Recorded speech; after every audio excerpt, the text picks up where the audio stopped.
todos! Você está na TV Belém e na Rádio Belém 80.9. Seja bem-vindo! Hoje nós temos aqui uma programação especial que refere-se ao Dia da Consciência Negra. É uma pauta que está aí para a sociedade e nós, como cristãos, temos que abordar essa temática sob o ponto de vista da palavra de Deus, daquilo que nós recebemos de nosso Pai. O tema, os negros e a Igreja Pentecostal, é o tema que nós vamos estar discutindo.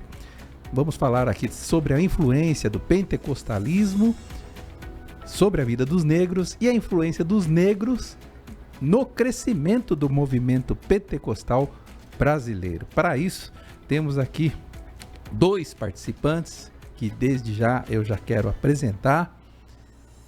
Nosso irmão Wagner Mateus, ele é gestor de turismo, graduando em pedagogia, estudante de rádio, TV e internet. A paz do Senhor, irmão Wagner.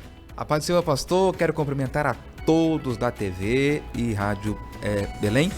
Estou muito feliz de estar aqui e quero contribuir da melhor forma possível. Muito bem.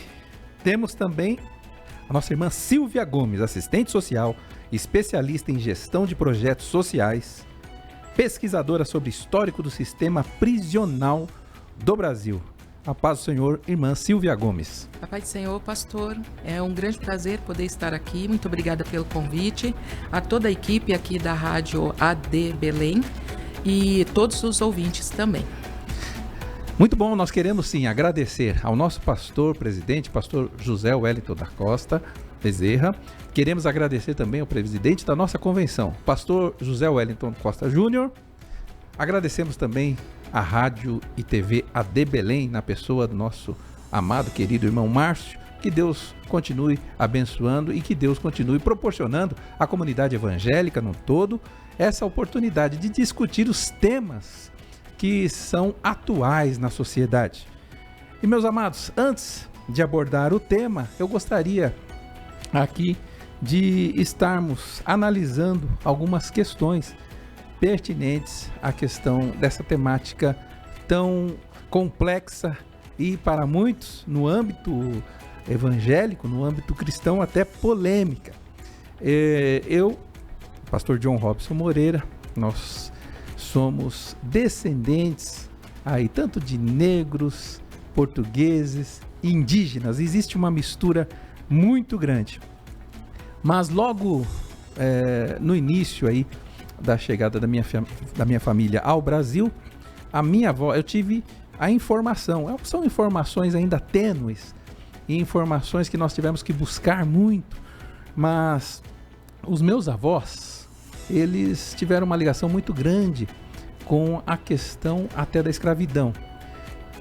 Avô e avó materno era Antônio e Zenaide, mas os avós paternos, a minha avó, Maria José Dias Moreira, essa viveu em fazenda de engenho até 6 anos de idade. Por que acontecia isso?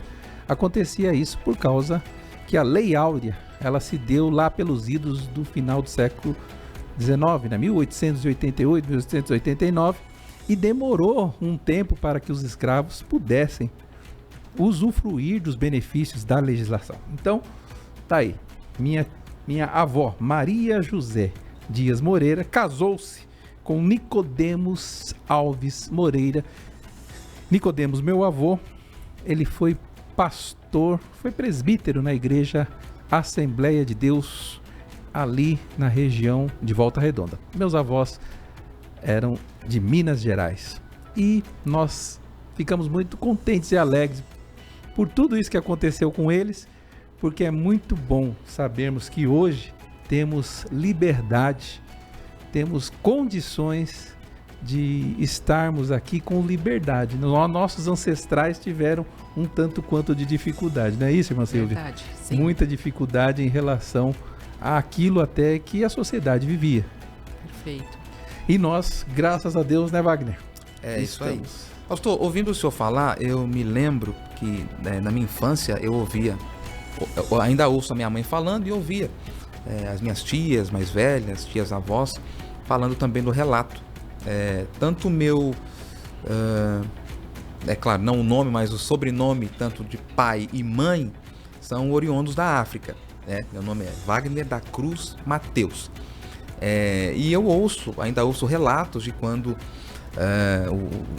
eles chegaram para uma fazenda, que eu acredito que exista até hoje na região da zona da Mata Mineira, ali em Leopoldina, Laranjal, Recreio, uma região que tem por ali. Eles vieram para trabalharem naquela fazenda, e ali se estabeleceram laços, vínculos, e posteriormente vieram para os grandes centros. Então, mesmo não tendo vivido de perto isso, eu cresci ouvindo as questões históricas e culturais da minha família. E eu sempre que ouço alguma música oriunda da África, eu não sei como explicar, mas me parece tão familiar, me parece tão natural, porque eu cresci nesse meio, e é muito prazeroso poder participar hoje, ouvindo e contribuindo de alguma forma com essa temática. Existe uma identidade cultural diferenciada quando se diz respeito à musicalidade, né? A África, ela contribuiu muito para que a música estivesse permeando ali a liturgia das igrejas, né? Então, a igreja histórica, tradicional, ela permaneceu ali com um jeito bem europeu, né? Verdade. Já a igreja pentecostal, ela incorporou a parte da cultura dos negros com uma musicalidade assim um tanto quanto diferenciada, o que o Wagner falou em relação a ouvir músicas e nós sentirmos algo diferente. Isso eu que por muito tempo eu toquei um instrumento, teclado, eu também sentia muito isso, principalmente nas Assembleias de Deus, que foi o nosso berço, graças a Deus. E eu, aqui aproveitando que estamos no início, eu quero só adiantar o seguinte: estamos falando um pouco de ancestrais aqui, estamos falando do passado. O Wagner falou um pouco, daqui a pouco a nossa irmã Silvia, se quiser falar um pouco também. Não sei se tem dados aí dos seus antepassados. Ah, tenho sim. O casal negro, no meu caso, são meus avós paternos, né? Que é o José Apolinário dos Santos. Veio oriundo ali da parte do Rio de Janeiro, de Angra dos Reis, aquela parte ali.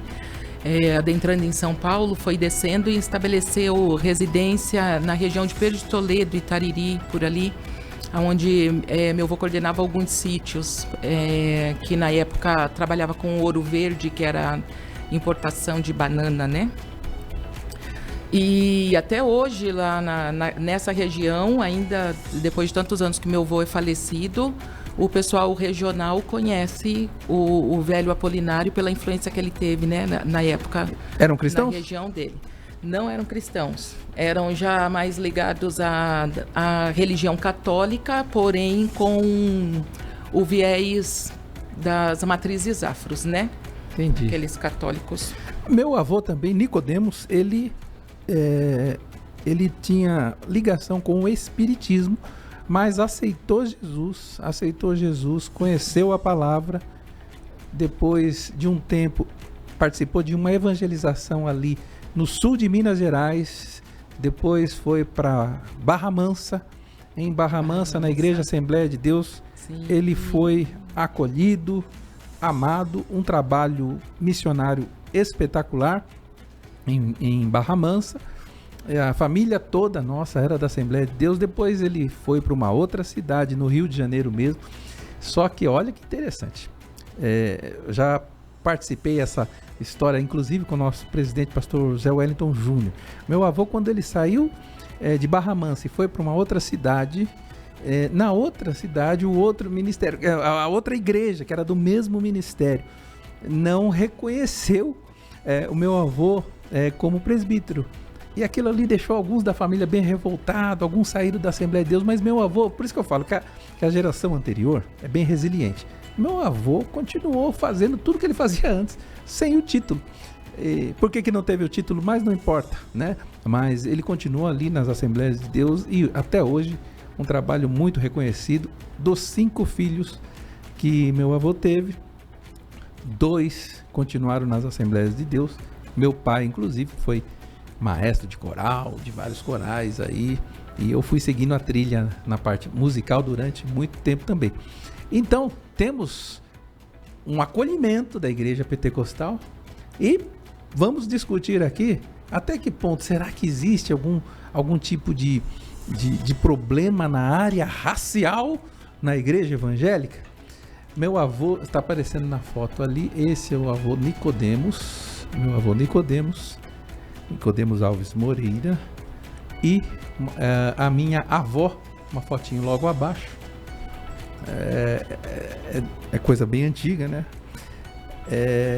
Minha avó chamava-se Maria José Dias Moreira. Eu não tive contato com a minha avó, ela morreu de câncer, morreu muito cedo, antes dos 50 anos, eu não havia nem nascido, não era nem projeto ainda, mas foi um casal que Deus usou bastante ali no estado do Rio de Janeiro, e eu agradeço a Deus o seguinte, meus irmãos, olha como a história funciona, Wagner.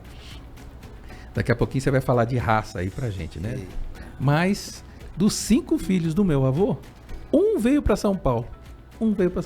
Os outros que ficaram no Rio de Janeiro, eles tiveram ali dificuldades, todos hoje, graças a Deus, estão bem. Mas eu tive um privilégio. Meu pai viu outras coisas, começou a trabalhar de forma diferente. E nós, aqui de São Paulo, eu e minha irmã, nós fomos os primeiros que acabamos tendo aí o privilégio de nos formar, né? Formamos na faculdade de Direito, estudamos. E quando eu estudei, para você ter ideia, Wagner e irmã Silvia, 1990, início dos anos 90, sabe quantos por cento da população negra estava na faculdade? Naquela época, 1990, 1% eram os dados da época.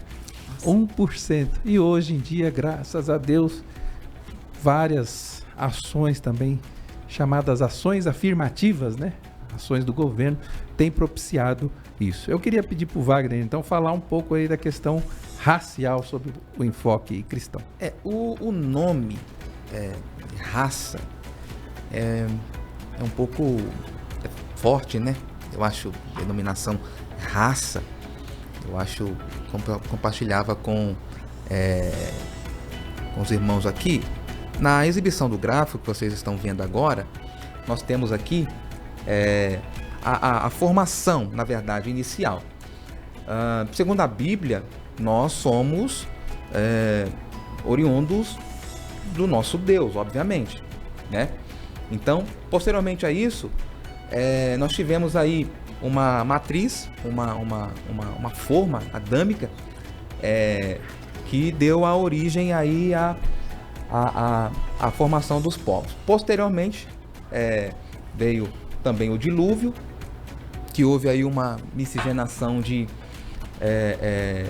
povos, regiões extremas, lugares distantes, que foram se adequando às regiões. Então percebe-se que pessoas que moram em regiões árticas, regiões mais frias, eles têm uma proteção diferenciada.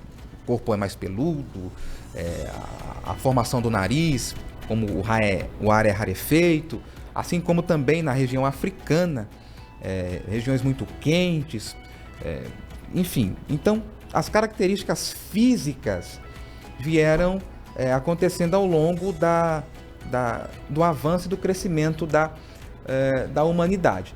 Porém, se você olhar atentamente no nosso DNA,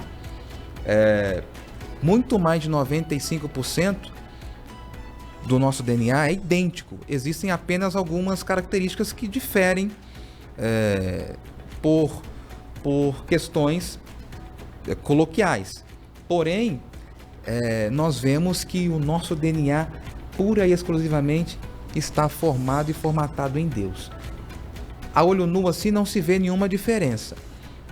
Apesar do que nós vemos no exterior, tom de pele, questões físicas, isso para muitos é relevante no sentido de definição Porém, a nossa origem, a nossa matriz, a nossa forma está pura e exclusivamente em Deus. Perfeito, perfeito. Então, irmão Silvia, pelo que eu estou entendendo aí, não existe razão alguma para ter diferença. Tem diferença? Não tem? Por que nós estamos vivendo, às vezes, situações tensas na área social? A senhora tem alguma percepção peculiar em relação a isso? Sim, como o gráfico falou aí, geneticamente nenhuma diferença. Quando essa diferença vem ser notável, são nas interações sociais, né? E aí a cor da pele aí vai sempre, infelizmente, estipular algum tipo de ou tratamento ou definição.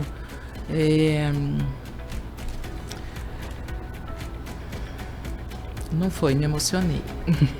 Muito bem, muito bem. Eu acredito que a senhora tem razão. Não há razão e motivo para que nós venhamos a ter qualquer tipo de posicionamento de distinção em relação a qualquer tipo de característica biológica nas pessoas, porque esse é japonês, esse é amarelo, é de um jeito, esse aqui, o índio vermelho, é de outro, esse é o negro, é de outro, e esse aqui, o branco, é de outro. Então, não existe nenhum tipo de motivo ou razão para haver qualquer tipo de distinção ou discriminação social ou, como dizem alguns, racial, porque o termo já ganhou uma esfera aí na sociedade um tanto quanto diferenciada. Nem a Bíblia, em aspecto algum, a Bíblia ela não autoriza que exista qualquer tipo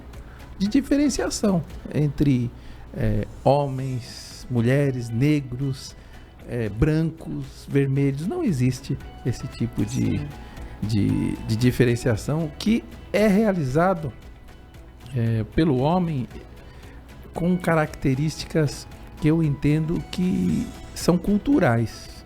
Sim. Nós vamos, estudando a história bíblica, nós vamos ver que sempre houve escravidão, né? Só que a escravidão de antes era diferenciada. Não estava associada à cor da pele, né?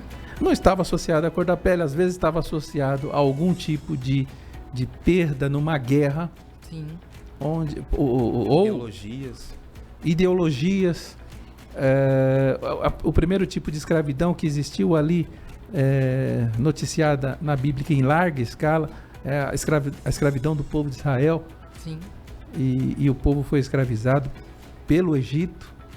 Ali foi uma escravidão que teve um povo inteiro ali subserviente ao Egito. Houve a libertação. É uma história que inspira a igreja no aspecto espiritual, nós saindo da escravidão do mundo e alcançando em Cristo Jesus a nossa liberdade. E eu queria deixar um versículo aqui, antes de ir para a primeira pergunta aqui, para os nossos debatedores, eu queria deixar um versículo que mostra com clareza que a palavra de Deus, ela não faz nenhum tipo de acepção de pessoas. Não existe acepção de pessoas no conteúdo bíblico. Gálatas 3, versículo 16, quando está falando aqui da aliança de Deus com Abraão. Ora, as promessas foram feitas a Abraão e a sua descendência. Não diz e as descendências como falando de muitas, mas como de uma só. É a tua descendência que é Cristo. Veja bem, Paulo falando aqui de uma promessa que é feita para a descendência de Abraão. Quem é a descendência? Cristo. Então aqueles que estão em Cristo, eles desfrutam do benefício de uma aliança feita lá atrás com Abraão. Qual é a prova disso? Versículo 29. E se sois de Cristo, então sois descendência de Abraão e herdeiros conforme a promessa. E tem mais. Efésios capítulo 2, a partir do versículo 11, diz que não existe mais barreira entre judeu e gentil. Então, a igreja de Cristo, na melhor acepção da palavra, ela é inclusiva. Concorda, Wagner? Eu concordo. A Igreja de Cristo, ela é inclusiva. A igreja... E ela é a fonte de bênção para a vida do cristão. A igreja, ela tem um número extraordinário de pessoas negras que compõem em todas as frentes, em todas as áreas. Por exemplo, a irmã que trabalha o dia todo limpando a casa no seu local de trabalho, ou que trabalha atrás de um balcão de uma loja, talvez ela não é percebida por conta da sua tonalidade de pele. Mas quando ela chega na igreja, ela é vista e percebida porque, em muitas das vezes, ela é o pilar do círculo de oração. Então, se busca naquela irmã que, fora do ambiente da igreja, ela não tem visibilidade alguma, mas ali dentro daquele espaço, todas as pessoas vão até ela. Ela nunca fez psicologia, nunca cursou uma faculdade, não tem nenhuma formação, mas quando ela senta para conversar com uma jovem, ou com um jovem casal, ou alguém que está passando por uma situação adversa em alguma área da vida, ela tem palavras, ela tem conforto. E aí estamos falando aqui de pessoas negras que atuam nessa frente, que em muitas ocasiões não são vistas, mas porém no ambiente da igreja ela é percebida. Claro, irmã Silva, talvez a senhora, talvez não, eu sei que a senhora tem vários outros exemplos, talvez nessa área, né? Ah, sim, com certeza. A igreja, o ambiente religioso, ele vai propor isso, diferente da sociedade lá fora, né? Fora das quatro paredes da igreja. Aqui nós chegamos para prestar culto ao único e verdadeiro Deus. E nesse quesito você só precisa de uma coisa: pertencer à raça, que nós já falamos que não vamos falar assim, mas no momento a raça humana. E aí, através dessa humanidade é que nós buscamos a Deus. Então, essas questões de raça, cor da pele, nesse sentido, vão ficar do lado de fora, né, das portas. E como o nosso livro de fé, a Bíblia Sagrada, ele que é a fonte de sabedoria, nós podemos ver que quanto mais a pessoa se dedica na leitura, como diz ali em Provérbios, né? Os que me amam me encontrarão, né? Os que me buscam me encontram.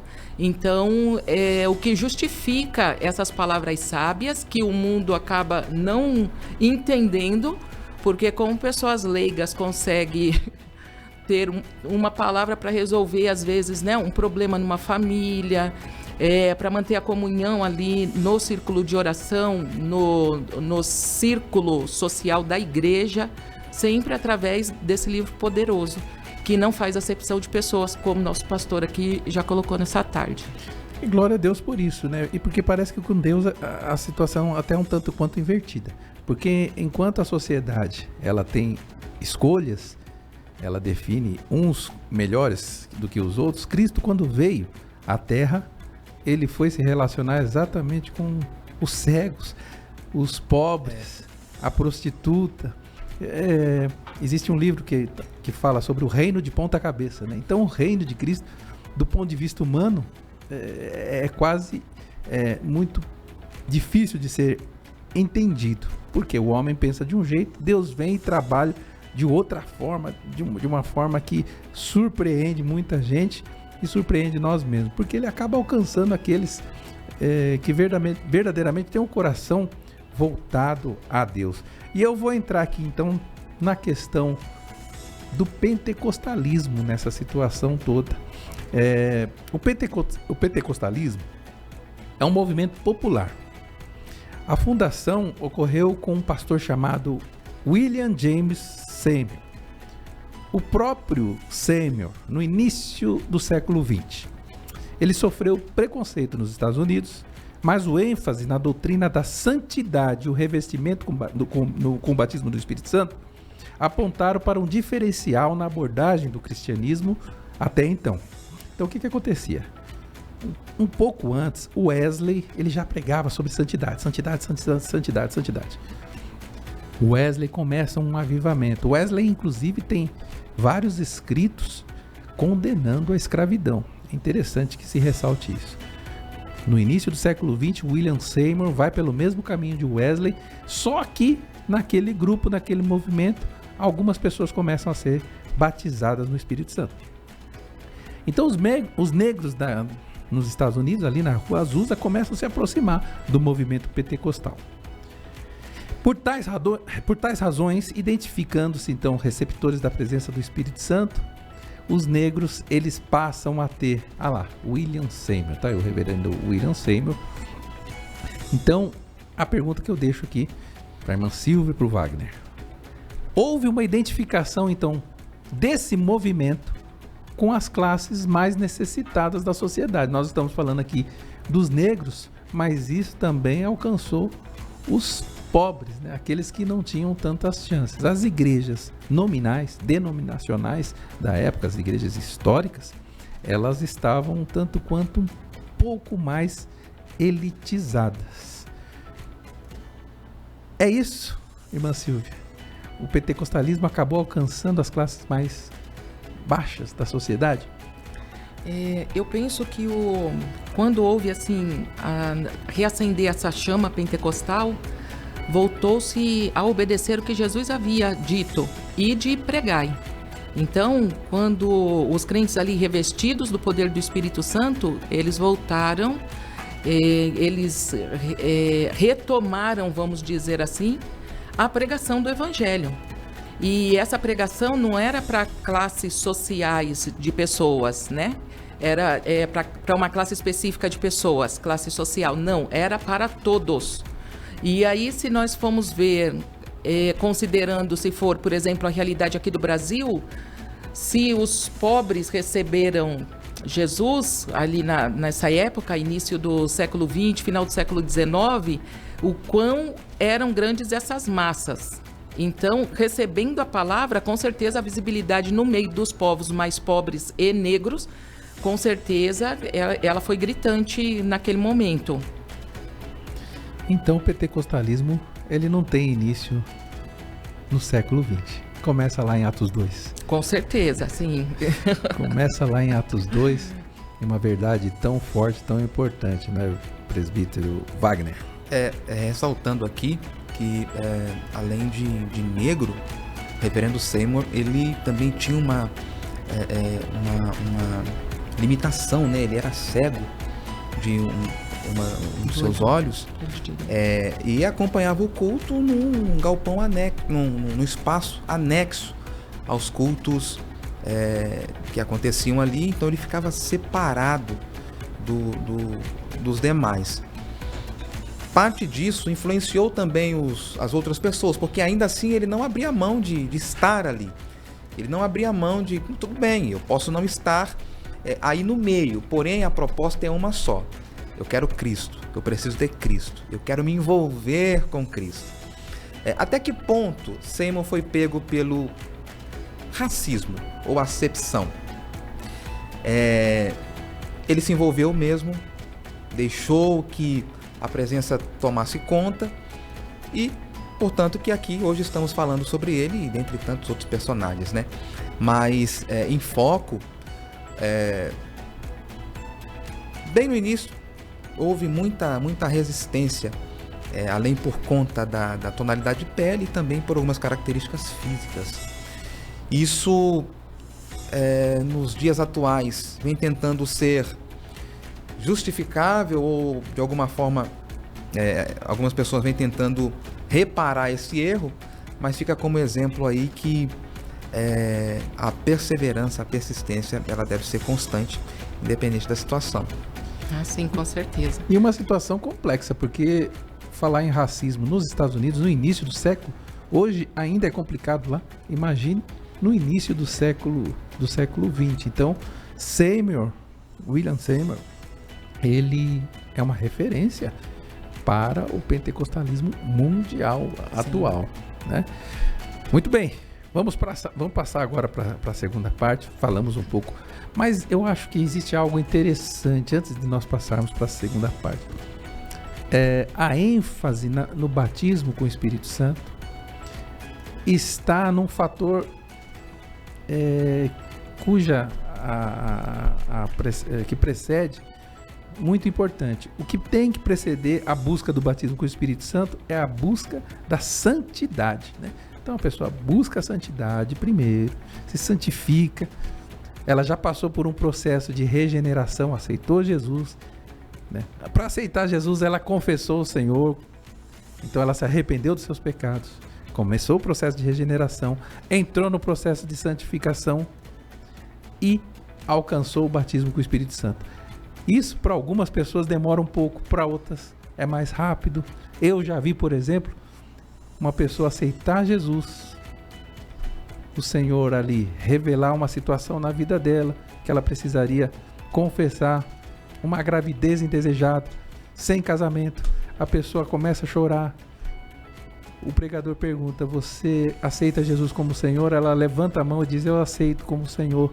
O pregador vai, põe a mão na mão dela e ela começa a falar em línguas estranhas, batizada no Espírito Santo. É uma situação sobrenatural, está fora da nossa área de atuação. Por quê? Aí é a área de atuação do próprio Espírito Santo. E foi isso que o movimento pentecostal começou a despertar nas pessoas. Mas o segundo ponto aqui, presbítero Wagner. Vamos lá. A não ser que vocês queiram fazer alguma ponderação a essa questão de sêmen, batismo com o Espírito Santo, tem liberdade. Não, vamos seguir. Podemos seguir? Podemos seguir. Então vamos falar aqui de uma questão aqui que precede ainda, a escravidão. A escravidão reflete algum tipo de preconceito para com os negros na atual sociedade? Eu vou até mudar. Tem aquela música de suspense, tchan, tchan, tchan, tchan, que agora... Me explica. Escravidão, os negros atualmente, os reflexos. Ó, vamos voltar um pouquinho aqui, mas já vamos chegar na atualidade. Em 1871, as igrejas eram uma das maiores detentoras de escravos. Existe aí alguns dados que apenas... Como é que funcionava isso aí? Por exemplo, os beneditinos. Só esse grupo tinha mais de 4.000 escravos. Que eram comprados para servir ou alguém específico ou a igreja. E aí, com o passar do tempo, isso veio mudando, obviamente. Atualmente, uma vez me perguntaram: Wagner, você já sofreu algum tipo de racismo? Bom, na verdade, o tempo todo. Você já foi vítima de racismo? Porém, é uma coisa bem particular, uma coisa bem pessoal, Eu não consigo dar liberdade para que se expanda ou que entre no meu coração no sentido de... como eu sou muito comunicativo, quando alguém fala alguma coisa que aparentemente é nesse tom, existem duas fontes. Ou a pessoa de fato fala aquilo para me prejudicar, ou ela fala de uma forma muito inocente por questões culturais. Inocente no sentido de, é normal, já é habitual ser falado isso. Eu cresci alguém falando assim com o negro. Eu cresci ouvindo alguém falar assim com o negro. Então é normal. Por exemplo, ele é negro da alma branca, e tantas outras coisas que são ditas nesse sentido. Isso, Wagner, desculpa te interromper, isso na relação social, né, no seu âmbito de relação social, e estendo aqui, dentro da igreja já alguma vez? Bom, na verdade, o meu convívio é 90% com a igreja. O meu convívio é 90% no ambiente de igreja. E sim, pessoas do convívio na instituição, sim, citam coisas que são coisas normais, são coisas, volto a repetir, coisas normais a serem ditas. E aí você consegue entender e perceber quando é falado apenas por uma questão de hábito, porque cresceram ouvindo isso, cresceram ouvindo alguém falar, os pais, os avós, os amigos, falar com alguém negro. Você percebe também quando alguém te trata de uma forma bem julgando a cor da sua pele. Eu já tive exemplo de comprar algo de estar em um lugar para comprar. Shopping, por exemplo. Um exemplo que me vem à mente agora. Eu estava na praça de alimentação e estava de carro com alguém, precisava pegar alguma coisa no carro, era algo de emergência, e eu corri. E aí eu percebi que um segurança veio se aproximando de mim. E ele falou para mim que, olha, está acontecendo alguma coisa, você está vindo de onde? Então você percebe a forma da abordagem, né? Você percebe como você é abordado. Se é apenas um tratamento normal do ambiente, ou se é alguma coisa bem direcionada. Parte disso eu entendo que é por causa do tom da pele. Então eu entendo que até hoje exista sim, porém eu tento fazer essa leitura, mas existe sim. Irmã Silvia, será que isso ocorre por causa desse período de escravidão que ocorreu no Brasil, especificamente, ou por algum outro motivo? Eu sou a favor de que 99,9% com certeza por causa do período de escravidão. Primeiro porque a abolição da escravatura aconteceu há pouco mais de 100 anos, né? Então, em 1988, junto com a nossa Constituição, que estava formando-se 100 anos de abolição da escravatura. Porém, o que acontece? A gente aprende uma historinha bonitinha nas escolas, mas a realidade não é aquilo que foi escrito nos livros que apresentaram para a gente, né?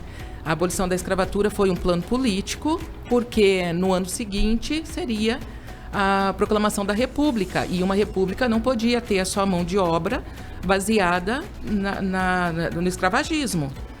Então, foi criado um cenário social a partir de mais 700 mil pessoas libertas da noite para o dia. Só que sem nenhum tipo de política para amparo dessas pessoas, para moradia dessas pessoas. Então, elas precisavam desocupar as fazendas, né? Que na sua maioria a nossa produção toda agrícola e a mão de obra toda escravagista precisou ser trocada. Mas esses negros não foram recrutados como trabalhadores. Foi aberto mão deles para pegar a mão de obra de imigrantes que estavam vindo de outros países, né? E considerando isso, historicamente a gente vai ver que não tinha lugar para eles morarem nos grandes centros urbanos. E aí, então, tem o exemplo do Rio de Janeiro, quando a população negra foi subindo os morros, o que dá origem às favelas que nós temos hoje. E aí o tamanho da população negra é o motivo de sermos, assim, historicamente, tivemos dano na educação, né? Em toda a historicidade do povo negro, da construção da história do povo negro aqui no Brasil. Perfeito. Meus irmãos, nós estamos conversando aqui sobre um tema inédito na igreja. E nossos pastores têm dado essa oportunidade para falarmos de algo assim que anteriormente nós não conseguimos ver no meio evangélico uma discussão franca e aberta sobre um tema assim tão relevante.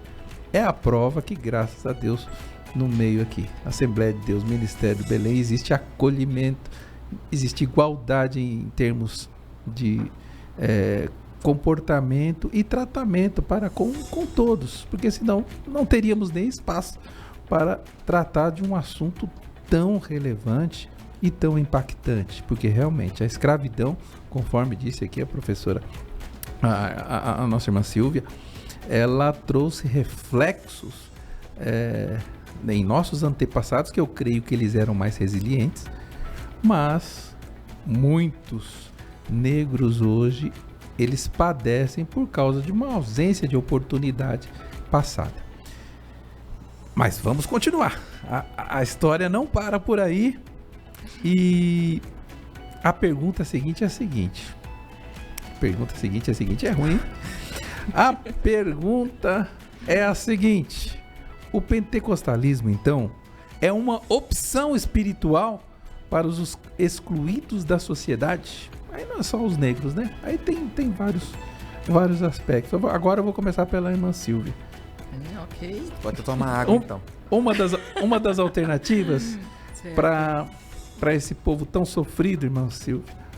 Aí estão negros, aí estão nordestinos, aí estão os pobres, aqueles que não têm oportunidade.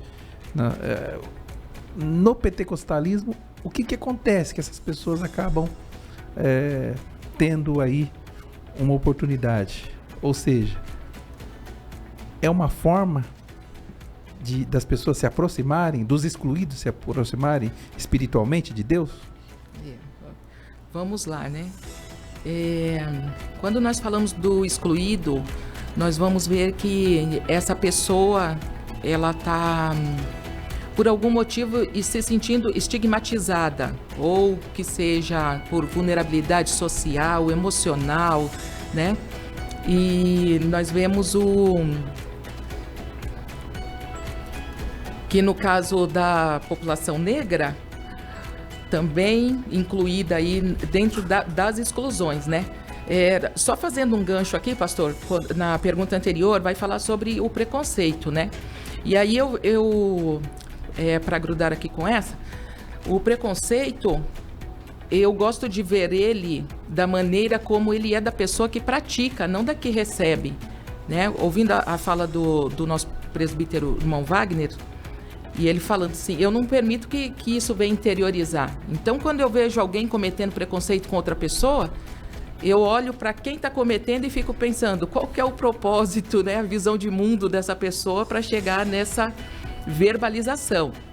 E aí, pensando nos excluídos, esses excluídos são alvo de uma série de construção de movimentos sociais que levaram eles a estar mais excluídos do que realmente eles estão.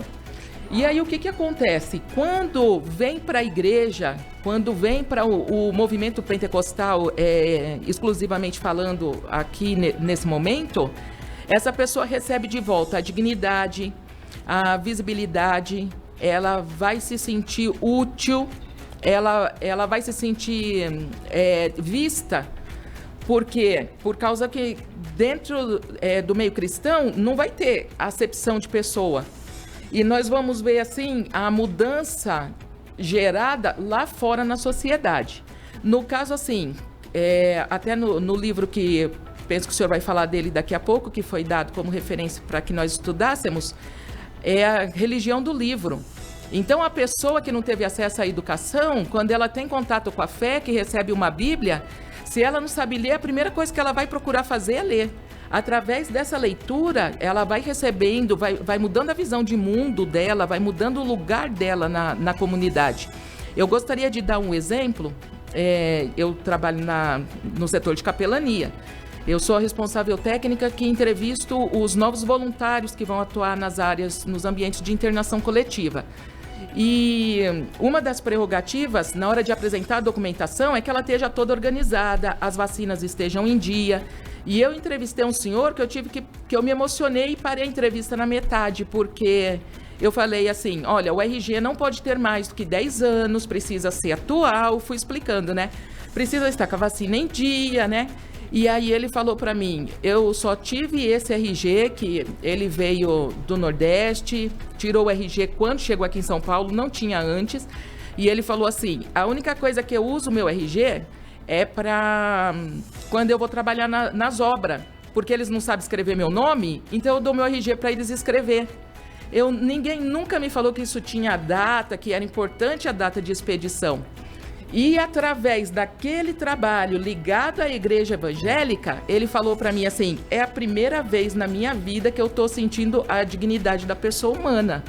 E uma pessoa com quase 70 anos. Quase 70 anos de idade. Então eu vejo que a igreja proporciona esse resgate. E através do resgate espiritual, a parte social da pessoa, ela ela vai ser alimentada, ele vai se transformar num cidadão de bens, né, que cumpre não só os seus, não espera somente dos seus direitos, mas também cumpre os seus deveres. Então, é uma transformação que, a partir do pentecostalismo, dessa abertura da igreja, é devolvida uma nova pessoa para a sociedade. Então faz parte da missão da igreja também esse auxílio à cidadania. O auxílio à cidadania, para que a pessoa volte a se sentir não somente útil para a sociedade, mas inserido dentro de um contexto social que faça com que ele não venha a ser uma chacota, né? Todos ali agindo com preconceito. É a sua mesma percepção, Wagner? É sim. Ouvindo a irmã Silvia falar, me veio à memória algumas oportunidades que o muito digno diretor da FAESP, o pastor Elias Torralbo, me deu de poder estar em algumas formaturas do curso básico ou médico em teologia. Aproveitando aqui, convidar você para entrar no site da FAESP. Me deu algumas oportunidades de estar em algumas formaturas e enquanto a cerimônia acontecia, o coordenador ou o próprio pastor da igreja, ele me falava: Wagner, tá vendo aquela irmãzinha ali? Aí eu olhava uma irmã idosa, um irmão já com a idade avançada, é o primeiro certificado da vida dele, muito feliz, o filho mandou mensagem, o neto tá ali, porque é a única oportunidade que ele teve de receber um certificado assinado, dizendo que ele concluiu um curso. Baseado nisso que a irmã Silvia disse, dentro da igreja ele teve essa oportunidade, que em outras ocasiões ele não teve, porque veio de um lugar extremo, de uma realidade conturbada, e a vida foi trabalhar, a vida foi gerar renda para colocar comida em casa. E aí não teve oportunidade de estudo, não teve exemplos anteriores na família para que isso acontecesse. Então a vida ela foi dura nesse sentido, e poder ter alguém para poder orientar referente a uma documentação, isso é tão simples, mas foi na igreja que alguém ouviu isso. Receber um certificado de um curso básico em teologia, de um curso médio, para essas pessoas é maravilhoso. Então a igreja, sim, ela é esse refúgio, e as pessoas, muitas delas, vivem esse pentecostalismo por conta desses benefícios proporcionados aí na igreja. A irmã Silvia fez uma referência aqui ao livro. O livro é a religião mais negra do Brasil. Qual é a religião mais negra do Brasil? É o candomblé? É a Umbanda? É a Quimbanda? Ou são os pentecostais? Eu começo? Pode falar. Bom, hoje, na atualidade, as religiões de cultura afro só levam o título. Porque você percebe que a maioria das pessoas que atuam na cultura afro, candomblé, umbanda, quimbanda e dentre tantas outras, são pessoas brancas, pessoas de peles claras. Se vê na mídia pessoas que se declaram ser desses movimentos, então em destaque, em foco, são pessoas que não são negras. Eu particularmente entendo, e aí tem vários dados, eu até vinha vendo em outras fontes. Então nós temos vários jornais atuais, dados atuais, de que quase 70% da população pentecostal são população negra. Eu acho que a Assembleia de Deus, na sua grande maioria, tem aí um número bem expressivo e muito expressivo referente a isso. E esse aspecto muito bem enfatizado aqui, tanto pelo irmão Wagner como pela irmã Silvia, da transcendência espiritual da igreja pentecostal. O que isso significa? As pessoas estão ali buscando a palavra de Deus, buscando uma forma melhor de desenvolver a sua espiritualidade, mas ao mesmo tempo não adianta reclamar da sorte ou da má sorte da ausência de direitos de cidadania. É necessário buscar os seus direitos, conforme a própria irmã Silvia falou aqui, o RG, poxa, algo que parece tão simples, mas um auxílio da igreja é praticamente fundamental, principalmente aqueles que atuam na área que a irmã atua, nós, assistente social. Nós vemos então a igreja tendo um papel fundamental, não só no aspecto espiritual, como esses aspectos que transcendem. E talvez seja por essa razão que muitos têm deixado a religião de matriz africana. Sabemos de todo o aspecto cultural que existe nas religiões de matriz africana, mas o negro em si, isso são dados históricos que nós encontramos no livro aqui da religião mais negra do Brasil. Nós temos visto que o negro ele quer algo um tanto quanto mais tangível, algo um pouco mais organizado também, não tão anárquico, que é uma proposta, essa proposta anárquica de danças e um ritual da cultura afro tem sido deixado de lado, porque ao que parece as pessoas querem algo um tanto quanto mais de uma liturgia mais bem definida, de regras melhores estabelecidas, pautadas num livro que é milenar, que é a palavra de Deus, né? Então, com todo respeito aqui, que foi feita essa menção às religiões de matriz africana, que merecem também todo o nosso respeito. Tem alguma posição para ser colocada, irmã Silvia, antes de nós passarmos para o próximo tópico? Eu vou, na verdade, compartilhar uma experiência, né? Quando estamos falando de preconceito, e eu já sofri preconceito por, apesar de negra, e estar numa religião de brancos. E foi assim que colocaram: o protestantismo é uma religião de branco, né? Mas se a maior religião negra do Brasil é a religião de brancos. E aí falava assim: você não pode ser cristão, você tem que honrar a sua cor. Então, como na nossa atuação, estamos em diversos auditórios, né? E nem sempre temos o prazer de poder estar num espaço de fala dentro da hegemonia, assim, da homogeneia da nossa fé. Então, isso aqui é raro de acontecer.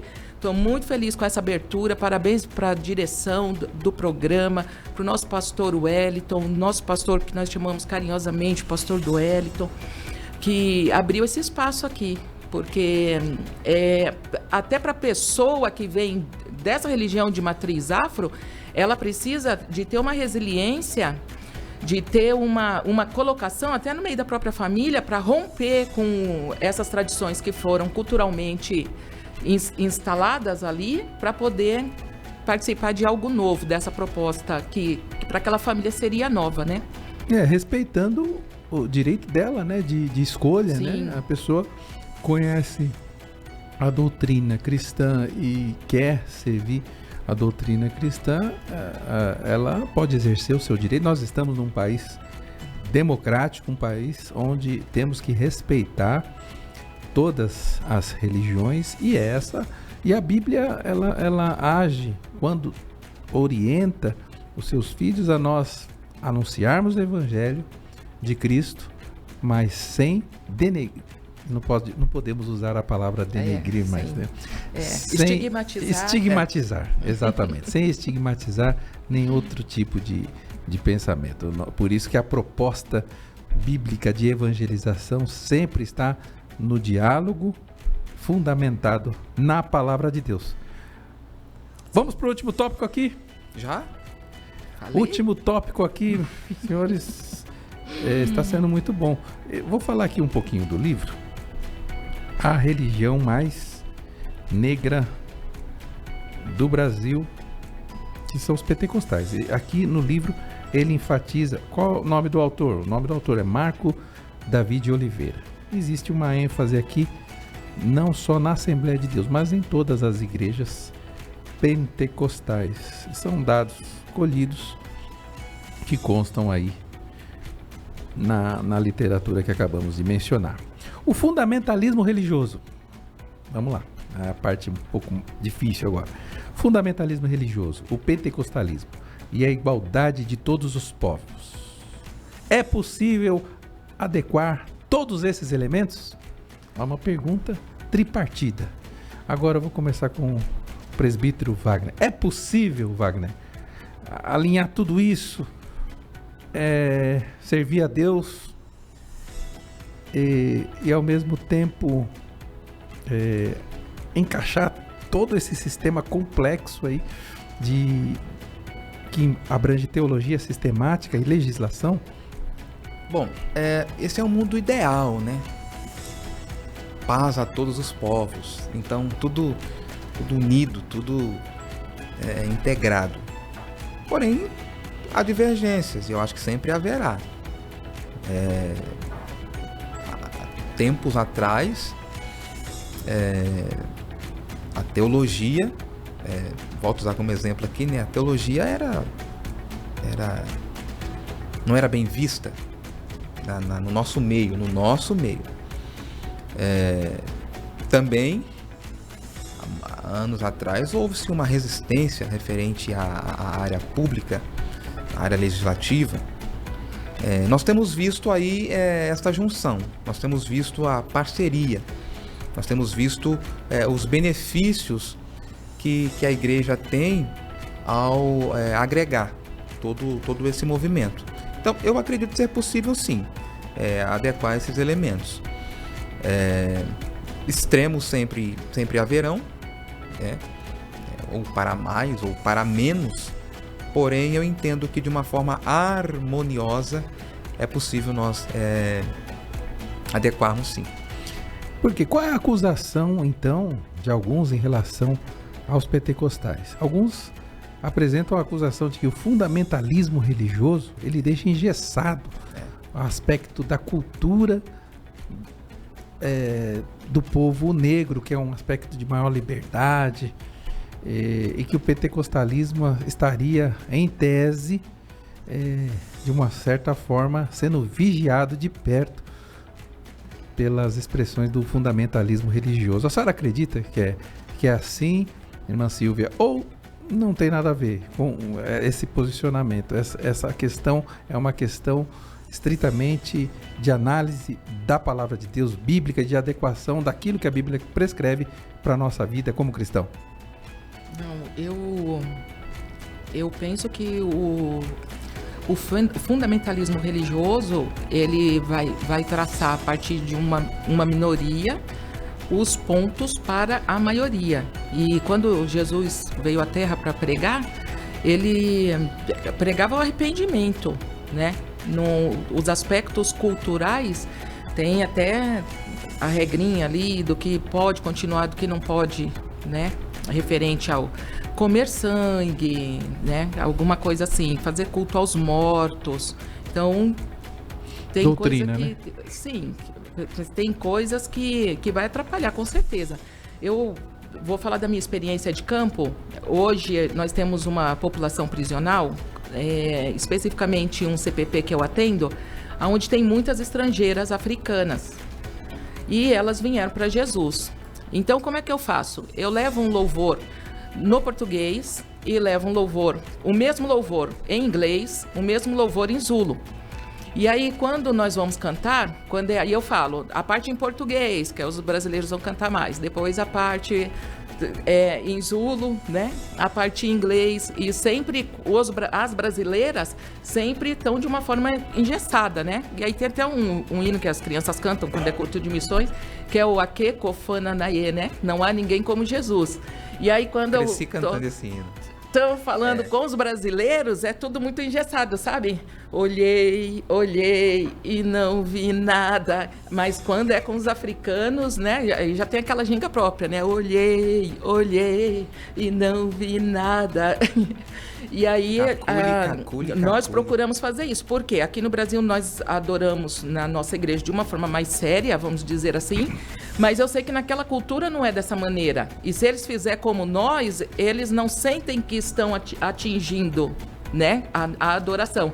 Então nós damos essa abertura, mas na igreja, com certeza, sempre os cultos vão estar dentro do fundamentalismo religioso, né? Como se portar, como adorar, como fazer, sempre dentro da regra. A senhora é assistente prisional, é isso? Eu faço capelania prisional. Capelania prisional. Eu estive numa igreja semana passada, onde um dos membros ali, visitando a escola bíblica dominical, um dos membros que estava ali estudando na EBD, anteriormente esteve aprisionado por questões relacionadas à violação ao Código Penal, né? Vamos dizer assim. Só que estava ali na igreja já há 2 anos, congregando numa das nossas igrejas, na Assembleia de Deus do Belém, e buscando a restauração. E é interessante quando algumas pessoas perguntam para nós: mas por que a igreja não dá uma flexibilizada ali, uma flexibilizada aqui?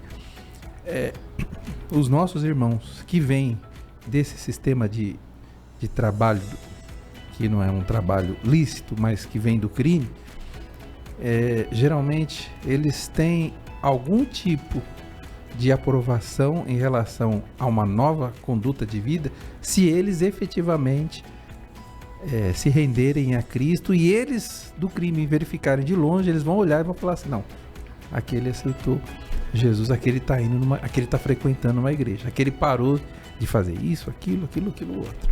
Então, é o que eu chamo do evangelho do crime. Como é que é o evangelho? O crime olha o evangelho e cobra daquela pessoa que se diz que é evangélico, ele cobra que a pessoa realmente esteja ali. Se mantenha, né? Se mantenha. Sim. E abraçado com a doutrina da igreja. Então, olha que cobrança. De onde vem a cobrança? Às vezes as pessoas estão lá na igreja e dizem: poxa, discordo de usos e costumes, discordo disso, discordo daquilo. E uma pessoa que está saindo do sistema, ela quer, para se livrar daquilo que ele poderia sofrer como retaliação, ele quer mais se envolver com tudo aquilo que existe no dito, entre aspas, fundamentalismo religioso. Sim. Pois bem, meus irmãos, a senhora tem mais alguma colocação? Estamos aqui todos atentamente para ouvir as suas considerações. Não são finais ainda, mas... Ok. Falando ainda do livro, eu li até a página 80, né? Uhum. E o que eu percebi é que o autor faz um paralelo entre as igrejas históricas e as igrejas pentecostais. Perfeito. Porém, nós temos que lembrar que a partir de 1990, né, após a nossa Constituição, abriu-se portas para um novo movimento, que são os neopentecostais. E muitas pessoas hoje, no estudo, eles confundem nós, os pentecostais, com os neopentecostais. E aí, quando falar dessas práticas fundamentalistas, e aí, para uns, a visão dele vai ser baseada no pentecostalismo, mas para outros já no neopentecostalismo. Falando um pouquinho sobre a minha área, né? A Confradesp, a CGADB, tem um conselho de capelania, o qual o pastor Agostinho Gomes, que está aqui nos bastidores, nos assistindo, ele preside esse conselho e... Um abraço, pastor Agostinho Gomes. Dentro da... Tá recebendo lá. Dentro da cadeia, o que acontece? Eles diferenciam a Igreja Assembleia de Deus das demais igrejas. Então, é aquela igreja que é a igreja que canta o hino 15 da harpa. Então, cantou o hino 15, eles sabem que é uma igreja séria, onde eles vão conseguir o contato ali com o ente, né? Vão conseguir a regeneração tão buscada e aquela espiritualidade. Vão ter outras igrejas sem fundamentalismo, sem muitas exigências, vão ter, que eles mesmos falam, não, é legal ir lá, mas quando a gente decide seguir, a gente decide pela Igreja Assembleia de Deus, que canta o hino do pastor Wellington, do pastor Agostinho. Que não tem, assim, com todo respeito, não tem aquelas danças, né, com luz escura, tudo fica um pouco mais... Não é preconceito nenhum contra as outras denominações, mas são exigências, né, que tem uma certa diferenciação. É claro que Jesus, quando ele tem que salvar, ele salva aonde ele quer. Mas quando a porta vai estreitando para uma pessoa, é necessário que ela seja bem orientada para que tudo corra bem, né? Naquele propósito de salvação. Muito bem, irmã Silvia. A senhora tem mais algum posicionamento? Senão já vamos aqui para as nossas considerações. Eu tenho um dado aqui. Dados. Falando concernente à minha área de atuação, que é a capelania carcerária, né? O aprisionamento de homens, 68,2% da população prisional masculina é de negros. Então, vamos repetir esses dados aí. Alguma coisa realmente precisa ser feito, né? Em caráter urgentíssimo. Quantos por cento, irmão? 68,2% da população prisional são negros. Quase 70%. Isso. E referente à população prisional feminina, 62% são de mulheres negras. Temos mais dados? Mais alguma coisa? Mais algum ponto? Tudo isso, nós simplesmente, a irmã Silvia está passando aqui informações para a nossa reflexão. Só para ter base, assim, hoje a população carcerária beira os 700 mil presos, considerando-os em regime fechado. 700 mil presos hoje estão dentro do sistema carcerário no Brasil? Sim. Quase 70% são negros. Esse regime fechado? Então, aí a gente considera todos os regimes. Ah, tá. Então tem gente CDPs que já está no também. semi-aberto, tem gente que já está... Sim, sim. Pois é. Irmão Wagner. Irmã, já aproveita e faz as suas considerações finais e daqui a pouco eu já passo para o presbítero Wagner, vai fazer também as suas considerações finais. Ok. Mais uma vez, quero parabenizar o pastor John, pastor Márcio, pela direção aqui desse espaço de fala, vamos dizer assim, né? E agradecer por ter sido escolhida para representar uma mulher negra, né? Para mim foi um grande privilégio estar cotada entre as mulheres pentecostais e poder falar em nome das mulheres negras. Eu também sou presidente do CONICAF, que é o Comitê Nacional e Internacional de Capelania Feminina. E é uma porta que nós recebemos ali orientação, recebemos os instrumentos que nós precisamos de fé para estar alcançando essa população excluída e poder mudar a realidade da nossa sociedade, a partir do Evangelho de Jesus Cristo, sim, mas também com a ação e militância da igreja. E, lógico, entre a população negra, mostrar que, como diz nosso hino, você tem um valor, independente da sua classe social, da cor da sua pele. E lembre-se que Jesus te ama e que tem uma igreja sempre de braços abertos para te acolher.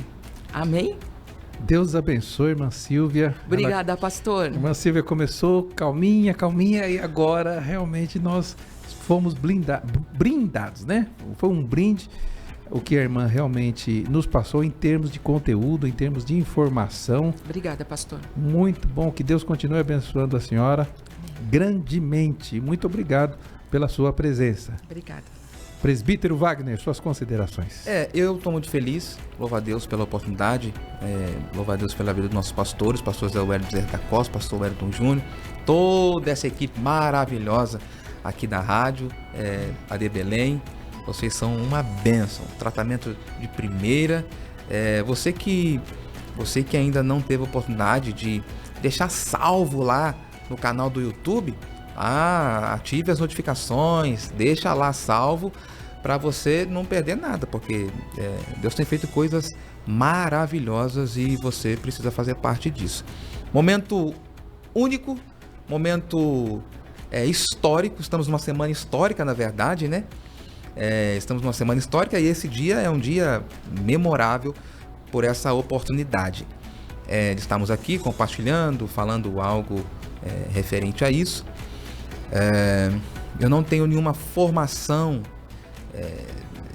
na área, porém eu vivo no dia a dia, nós vivemos no dia a dia, de forma direta ou indireta, todas as agruras aí que a nossa tonalidade de pele nos apresenta diariamente. São provações diárias, a gente já levanta, põe o pé para fora de casa e é uma experiência nova. Mas com tudo isso, como reflexão aqui, reforço o livro dos Romanos 12, 4 e 5.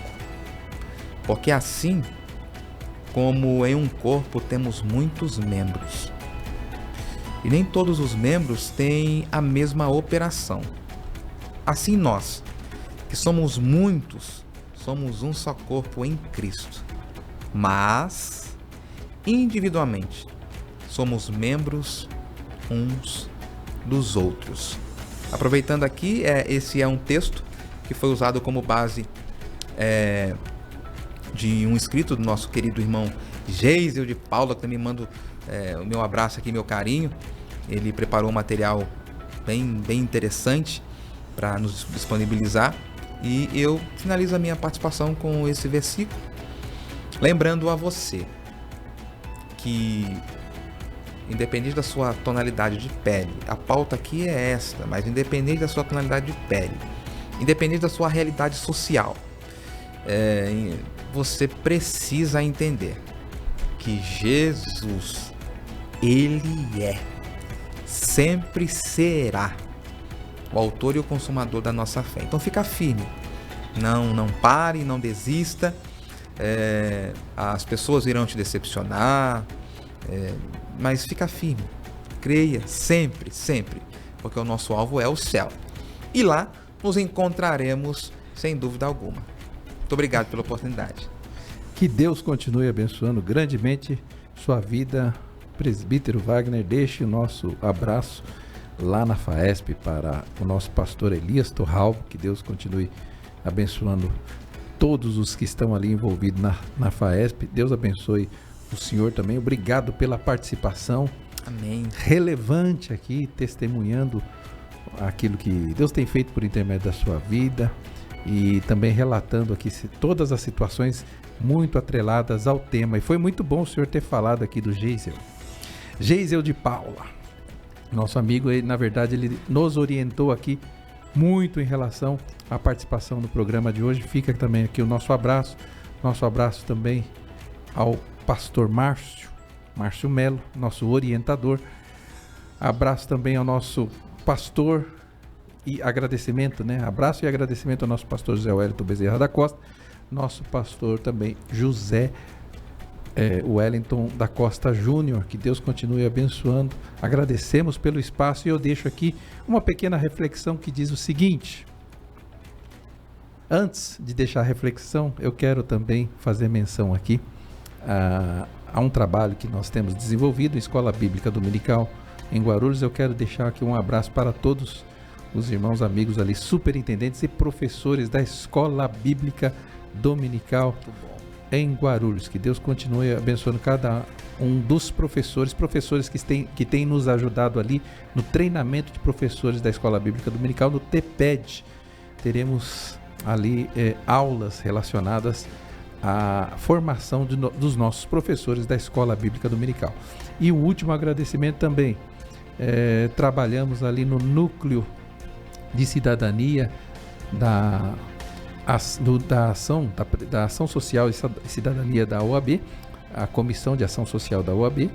Nós direcionamos o núcleo de cidadania, e a ação social, essa comissão, ela é dirigida pelo Dr. Arão Silva Santos, que tem um papel destacado ali. Fica o nosso abraço aqui também para o companheiro e presidente da Ação Social de Cidadania da UAB de São Paulo, Dr. Arão Silva Santos. Vamos lá ao nosso término. Eu vou ler aqui: engenho e senzala. Neste engenho de senhores, ninguém sabe quem manda. Na senzala dessa vida, obedecer ninguém quer. Senhores e escravos, em busca de vida, liberdade, alforria, que faça sentido. Ambos separados, longe da aliança, distante da corrente, que os une e os faz um. Em Cristo, de uma vez aproximados, são para sempre. Porque Ele, no seu sangue, destruiu a barreira, o muro foi desfeito. Não há mais forasteiro, em navio negreiro, sem rumo estrangeiro. Não há dono de engenho ou gente na senzala, sem manga e leite. Surge nova humanidade, não há raça, cor, idade. Só nova família marcada pela graça que tinge o madeiro na cruz. Que Deus continue abençoando a cada vida e a cada coração. Um forte abraço, que Deus continue nos abençoando.